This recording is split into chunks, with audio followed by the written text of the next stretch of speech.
Ohio State's recruiting momentum in the trenches continues to rise.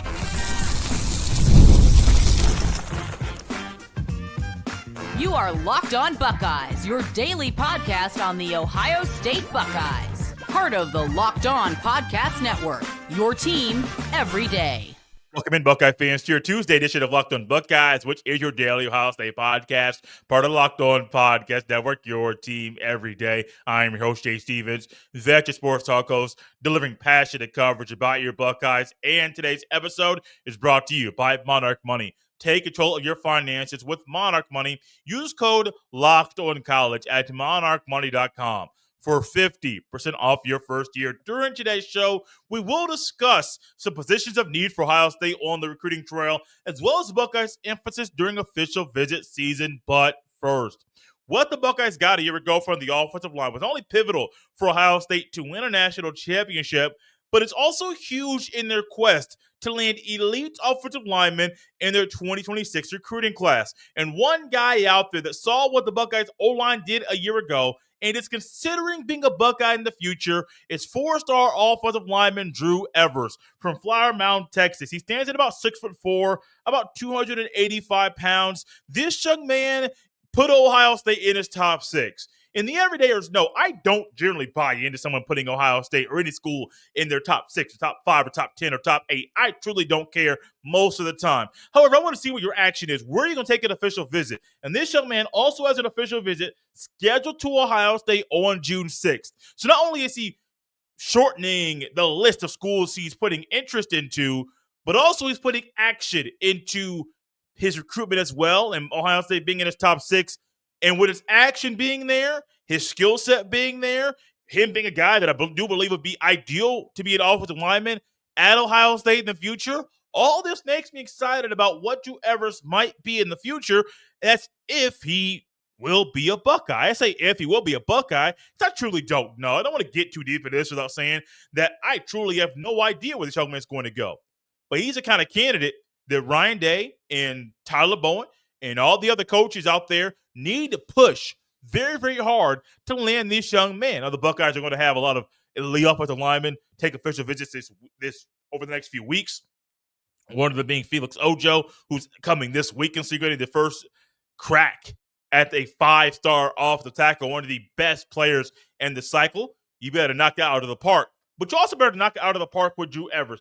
Don't put all your all your chips in one basket with Felix Ojo and miss out on a guy that's as good as Drew Evers. Powerful, man. Really, really powerful. I mean, that first punch, especially when he's going down, getting that three technique, baby, you feel him right away. He plays tackle in high school. And so my first thought was, maybe will he bulk up 30 pounds or 35 pounds to play tackle in at college?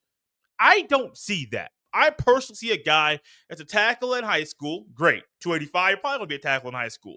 Get to the next level, you're probably going to be about 300, maybe 305, right in that realm, around about 6'4", gain about 20 lbs. But you're going to be playing guard, right guard or left guard. Whatever the highest positional need is going to be for Ohio State, put him there. I think at the end of the day, his final year at Ohio State will probably be a left guard, because I see those kinds of traits as someone that could be on that side, kind of the backside for the quarterback. He can be that kind of player in the future. I like him a lot. And if someone that watches a lot of offensive linemen, especially at Ohio State very, very closely, footwork is huge. Pad level is huge. The first pop is huge. How are you when you get to the second level? Those are all things that I'm watching very, very closely. Now, some guys have better footwork than others. Some guys have a better first pop than others. Some guys are quicker and have a better track to the second level than others. Some guys are there. Drew Evers does all of those things very, very well. 24/7 Sports composite rankings makes him a 4-star, and I love that. But then you think about what Ohio State already has in their current recruiting class as far as the other offensive linemen that have verbally committed. There's only 3 so far. Not saying Drew Evers is. He could be. 4-star offensive tackle Maxwell Riley is the highest ranked offensive lineman for Ohio State in the current recruiting class. He's top 100 recruit. Another one, Sam Greer from Akron, Ohio, an offensive tackle as well. Then the last one currently is an interior offensive lineman, and Tucker Smith out of Glendale, Arizona. All three of these guys are really, really good. And I would caution any person that says Jay Tucker Smith is a three-star kid. I don't need to care about him.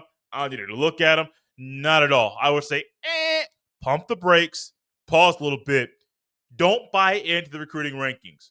Sometimes it's a great way on shows for people that do follow recruiting religiously to know where they stack up, because you're going to say, oh, that 4-star kid, I remember watching him recently. Oh, okay, that 3-star kid, I remember watching him. Oh, okay, he's with this group of guys. But then there are people like myself that will use it every now and then to just give a grade for a player that someone else utilizes, but then also say, look, I don't care about a player's star ranking. Yeah, we'll use it on a show to kind of help describe on a national way, what a player's skill set is and how he's graded out in his recruiting class. But I want to see what he is like when he gets on the field. Turn the tape on. The tape doesn't lie, and that's going to tell me what kind of player you are, and I will use that to project what you might be in the future. I won't use 3-star, 4-star, 5-star, unranked. I don't care. I truly don't care. I'm like, it's a news flash. Everydayers realize, and they've heard this for years around here, that your boy does not care about the On3, the Rivals, the 24/7 Sports, the ESPN, the old school scout.com. I don't care about that nonsense. Now, the guys that work there do a lot of great work and do a lot of really good jobs analyzing the players. I love that stuff. Give me a scouting report on a player, I'll read that thing like crazy. Give me someone's projection, I'll read that too. But a 3-star, 4-star, 5-star kid, I truly don't care. I don't. Now, I'm like you. I will read it. I'll see it. Say, okay, he's a dog. He's a dog. Oh, okay, he's a 4-star. Why is he a 4-star? He should be a 5-star. How is he a 3-star? Isaiah West being one of those guys from the Buckeyes 2025 recruiting class. I saw Isaiah West play, and I was trying to figure out in my head what makes him a 3-star and another kid a 4-star when Isaiah West played like a 4-star, just like the other kid did. I don't know. I don't make this stuff up. I wish I had the inside knowledge at times to kind of buy into some of this stuff and to know some of the behind the scenes about some of these guys. I do at times, but then I go back to what made me the kind of fan that I am. Watching games, watching film. It's what I do. Trust me. I was recently watching a game like an Orange Bowl from the 90s. I love watching ball, man. And when I watch Drew Evers play, yeah, the 4 stars next to his name. I don't care. What I see is a player, a guy that Ryan Day would love. The size, there's a certain size that Ohio State wants. I think there's a versatility element to this with him as well. He could play a right tackle. I don't know if he'll be left tackle because I don't see the type of quickness with his feet to play tackle. But I think in a pinch, if you run into another scenario like it did a year ago, which is unthinkable, but it happened. If you run into another scenario like it did a year ago, where you lose a starter, lose that guy's backup, you lose the starting center, he could bump out there. But based off what I've seen, I think Drew Evers is a guard at the next level, and he would be ideal for Ohio State to land in the 2026 recruiting class. While he is an ideal candidate for Ohio State to land in the 2026 recruiting class, there are some other guys that Ohio State's trying to land during official visit season, which makes me wonder, what should the emphasis be for Ohio State over the next few weeks? This episode is brought to you by Monarch Money. Ever check your bank account and wonder, where did all my money go? Between dining out, online shopping, and entertainment, it's easy to lose track. That's where Monarch Money comes in. It's your personal CFO, giving you full visibility and control over your finances. Monarch Money isn't just a budgeting app. It's a complete financial command center. You can track all your accounts, investments, and spending in one place. So you stop just managing your money and start building wealth. When I started using Monarch, I realized just how much I was spending on food delivery. Now, I budget smarter and save more. Instead of juggling multiple apps, you can use Monarch to check your finances, track spending, and even plan long-term goals. Take control of your finances with Monarch Money. use code LOCKEDONCollege at monarchmoney.com for 50% off your first year. That's monarchmoney.com, code LOCKEDONCollege for half off your first year. This episode is also brought to you by Epicor. Every team knows the value of hard work, of taking pride in what you build, and practicing every detail to get the best results. But no one player, no matter how amazing, can do it all alone. Working together makes getting the win easier. At Epicor, the All-Stars are the hard-working manufacturers and distributors who create and deliver the things we all need, from aerospace to electrical to medical devices. Epicor ERP solutions are created by industry experts to help make every day easier. Seeing your whole supply chain is easier. Managing logistics is easier. Responding to price changes is easier. From small businesses with big dreams to growing enterprises with global vision, we'll equip you with the right tools to move forward, think ahead, and lead the way. Because as the clock ticks down, you need to make the most of every hard-working minute. Easier doesn't cut corners, easier takes the lead. Discover your success at www.easierwithepicor.com. That's www.easierwithepicor.com. Thank you all for tapping Locked on Buckeyes and making this show your first listen of the day. I hope everybody out there had a really enjoyable Memorial Day. For those of you that had the day off to relax and you had your job honored the federal holiday, I hope you enjoyed it. If you didn't have the day off, maybe your job was not one that allowed you to get the extra day off and have a longer weekend. I hope you enjoyed it. I hope you found some time to reflect and remember what the day is all about. And what Ohio State, I think, is going to be doing over the next few weeks, especially during official visit season, is making sure they reflect and remember what those days are about. Because Ohio State's going to have guys on official visits this weekend over the next few weeks, or even some guys, one player, name escapes my memory right now. There's 1 week, one guy's coming on a Monday on an official visit all on his own. Another player a couple of days later on June 11th is coming on an official visit all on his own. So you got guys like Felix Ojo coming this weekend, who's coming with a group of 7 or 8 players. Then you got guys who are going to be there by themselves. It would be very, very easy to lose track of what the right thing is. You're bringing in guys that you believe could be Buckeyes in the future. But I believe the emphasis needs to be not only to sell yourself, to sell Ohio State, what Ohio State is all about, but it's to also to keep the main thing, which is to keep the standard high. And the one thing Ryan Day has said over and over and over and over again is that Ohio State isn't for everybody. Now, to the novice, someone that doesn't know Ryan Day very well, even the sport very well, you may say that's a little egotistical of Ryan Day to say. Why is his head so big for him to realize and make it a very bold statement to say that Ohio State isn't for everybody? It's very similar to someone saying Harvard isn't for everybody or Yale isn't for everybody. Or here's one even better, more for a football fan. The NFL isn't for everybody. There's nothing wrong with Ryan Day talking about and being open about Ohio State not being for everybody. While there are 5-star kids that are really, really talented, they might not have the mental makeup to be a Buckeye. They might not have the versatility needed at a position to be a Buckeye. They might not be coachable in a way that is needed for a player to be a Buckeye. And Ryan Day understands that very, very well.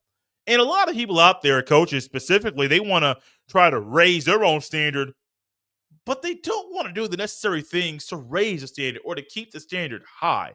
You got to find a way to kind of get that bad apple out of there. You got to find a way on a visit, either an unofficial visit or an official visit, to realize very quickly if somebody is made of the right stuff for your program or if someone is not made of the right stuff for your program. You got to figure that stuff out. And you would believe that Ryan Day would not extend an official visit out to someone if he did not already have the 100% belief that he was the right guy for Ohio State in the future. But as we all know about 16, 17, 18-year-old young men, they change, they mature, and maybe their interest when they were 16 and the type of person they are where you thought you could project what they're going to be as a person, maybe that's not what happens. Is that a knock on Ryan Day? No, It's just a cycle of life. Think about when you were 18 years old. Let's just start there. You were 18 years old. Let's go back a little bit. 16 years old. 16 years old, I believe. I was a sophomore in high school at Lawrence Central High School there on 56th Street. And I enjoyed school, man. I enjoyed school too much. Not so much the classwork. I just wanted to cut up. I want to have fun with my friends and, do the things that guys do at 16 years old. I wasn't out drinking and partying and stuff like that. It just wasn't my jam. But I was 16 years old, man. I thought I knew some things about life. I surely didn't. I had a good attitude at times. I also had a bad attitude at times. But when I was 16, man, I was a pretty good kid. I think I was decent. But when I was 18, fast forward a little bit, senior year of high school, having a better head on my shoulders, a little older, a little bit wiser. Still don't know nothing about life, but I know a little bit more about who I am and how to treat people, how to be better. I'm a little bit more mature than I was as a sophomore. But what do I know? I could think back now to my 16-year-old days and then think back now to my 18-year-old days and realize I was the same individual, but there were things that were different about me at 18 than they were at 16. And those aren't bad. That's not bad at all. And I think Ryan Day does a good job with projecting what someone might be mentally and in the maturing process during the recruiting process. But also, some things you can't project, some things you can't expect, because if you could, there would never be a recruiting miss. There would never be any flips. There would never be, signing day. We thought we had this quarterback, and then, he flipped and went somewhere else. Those things wouldn't happen because you would end up trying to find a way to have a 100% hit rate on projecting, trying to go away from flips, things like that. You can't. It's massive. There's a lot that happens between the ages of 16 to 18, from your sophomore year to your junior year to your senior year. And as these young men are not only preparing for their final year of playing high school football or embarking on a busy official visit season, they're also being pulled from the left to the right, from the front to the back. They got mama and dad in one ear and the other ear. They got uncle. They got the cousin they ain't talked to since they were two, all of a sudden come back into the life. They have so many people pulling them one way or another. And with all that, Ryan, they got to realize we got our standard. And maybe down the world a few years ago or a couple of days ago, I thought, man, you got it. But there's somewhere along the way, somebody got in your ear and you weren't the same person. And Ryan, they can realize, you're on our dime now. But if something changes, we got to pull that plug, baby, and get you up out of here, because this ain't not get you up out of here early. Just realize it's not worth moving forward with. However, I do think Ohio State keeping the standard high in development, in player just projections, in the coaching hires. I think it's going to be very, very big for guys like Drew Evers, for guys like Felix Ojo, for other players Ohio State is bringing in recently. Here are some guys that Ohio State is bringing in for official visits this weekend. There are currently 12. This is coming from Bucknuts as well, the list that they have compiled. Stavian Hyder, running back from Mineral, Virginia. Not going to go through these all in state, cities, things of that nature. Xavier Griffin, a linebacker. Edge rusher Jake Cruel from IMG. Another edge from Princeton, New Jersey, Luke Waffle.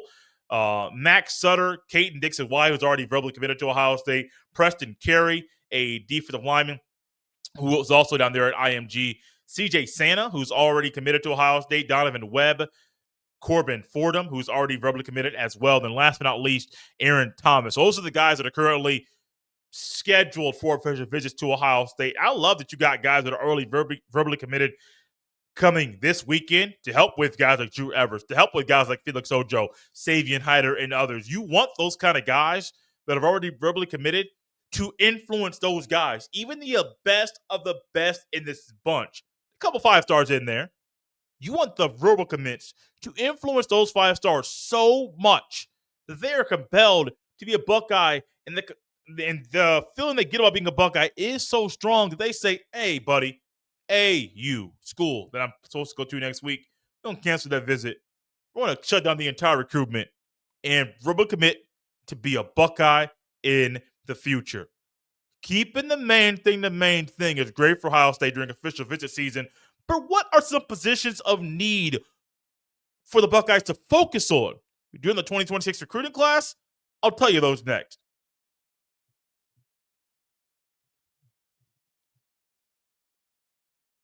Thank you all for tapping into Locked on Buckeyes and making this show your first listen of the day. One thing I love about Ohio State is that Ryan Day keeps the standard high. Very, very, very, very, very high. And he is striving to be a better coach. He's striving to get a better handle on various things going on in the sport. Ryan Day also knows there are certain positions of need for the current cycle. And one of those positions ties into the very next cycle. That's the first position, I think, of need for Ohio State right now. When you look at Ohio State's 2026 recruiting class, there are 13 guys that are verbally committed. They're really, really, really, really, really good players. Headlined by Chris Henry Jr., Blaine Bradford, Caden Dixon Wyatt, and Maxwell Riley. That group is really, really good. When you look up and down this list, there's one position that you will not see, at least right now, that has a verbal commitment to Ohio State. That is also a position that is the most important position on the team. Quarterback. Everybody and their mama knows if you don't have a good enough quarterback or a superb quarterback, you're not going to win the national championship. If you don't recruit elite quarterbacks, you're going to struggle to win in college football. And while there is no problem truly with Ohio State not having a quarterback right now that is verbally committed, I think that needs to be a thing Ohio State emphasizes during official visit season. Quarterback, quarterback, quarterback, quarterback, quarterback. Now, I said it's going to tie into the very next cycle because in 2027, the Buckeyes already have a verbal commitment from Brady Edmonds. But recently, I believe it was a weekend ago, Ohio State also offered another quarterback. And there's people wondering, is this something about Brady Edmonds? Are the Buckeyes preparing for him to potentially go somewhere else? What is going on? And I think for Ohio State, you can look at the current quarterback room and kind of project what's going to happen in the future as far as quarterback recruiting. Let's just say what we all think is going to happen actually happens, and Julian Sanders QB1. He is a red shirt freshman. I believe he redshirted a year ago. He's going to be a redshirt freshman next year. Lincoln Kienholz been at Ohio State quite a while. And if he does not win the QB1 job this year, he is gone. Either one of those quarterbacks.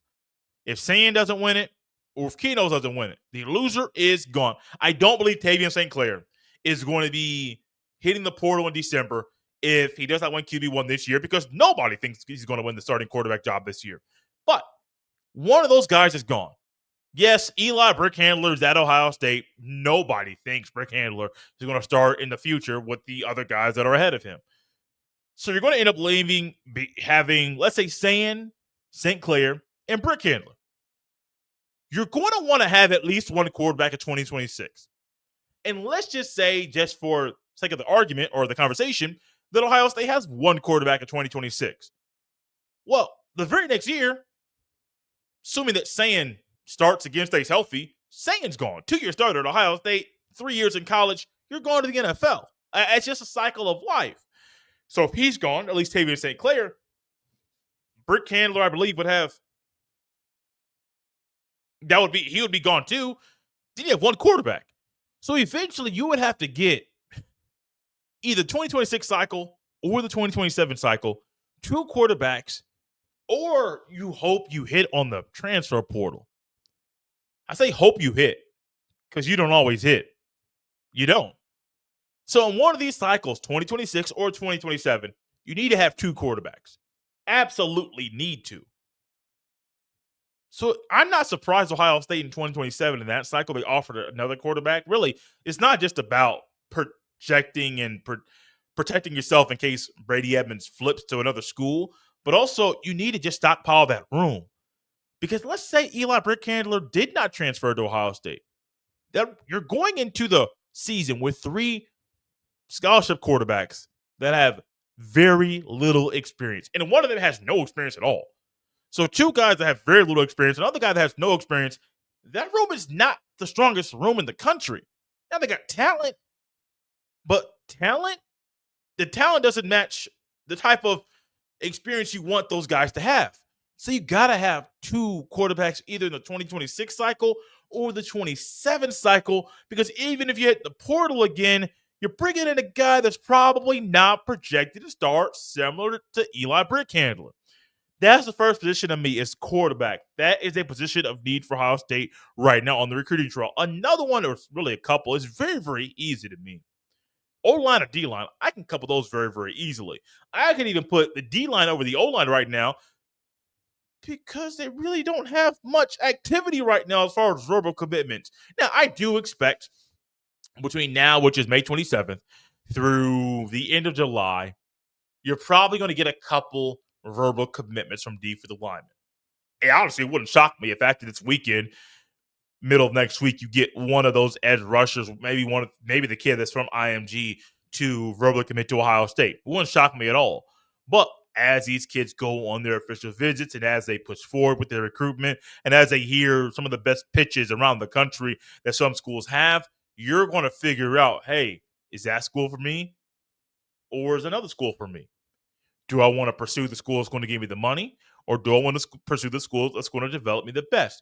As an offensive lineman, it's going to be hard to find another school around the country that's going to develop offensive linemen in the way that Ohio State is. Yes, there are things that at times Justin Fry didn't do right. That's true. We documented them on the show, and we're not going to back away from the analysis that we provided here every day, right here on Locked On Buckeyes. However, what Justin Fry did in the playoffs is huge. Absolutely huge.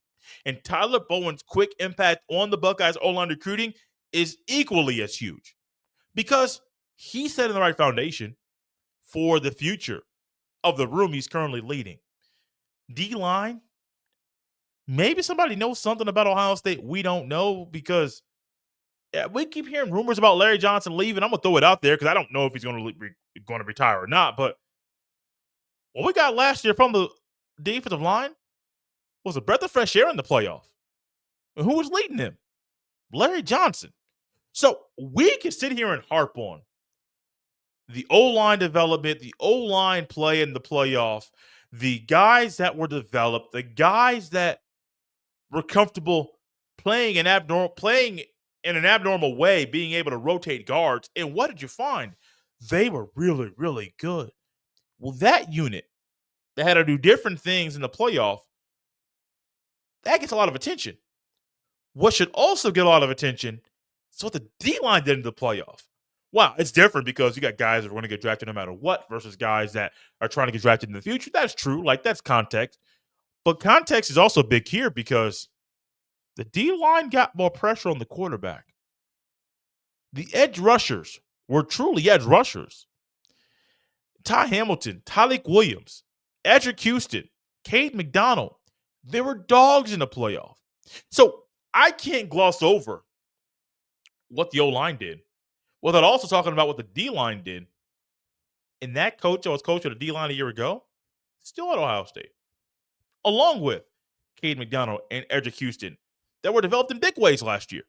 So the D-line recruiting has always been odd for Ohio State over the past 5 years. Not going to lie to you. It's been very, very odd, but it can't be glossed over. And it needs to be emphasized. You got to pick it up. There's no ifs, ands, or buts about it. Y'all, you got to pick it up. Because I don't want to go into another year and try to compare position by position Ohio State and Michigan and keep looking over there at Michigan and saying, Michigan's D-line is better. Now, interior D-line of Michigan was better last year. I think the edge rushers were better at Ohio State last year. I'm not going to deny that. We saw that even in the Michigan game. Michigan's D tackles are really, really, really, really, really good. Tuimoloau and Sawyer were equally as good, if not better. So I'm not going to sit up here and say that, but there were times, look at Michigan's D-line, and their D-line was better than Ohio State's. That shouldn't be the case. But you know how to change that? Pick it up in recruiting. And you can't keep losing the elite guys to other schools out there. I know some schools are paying money. Okay, cool.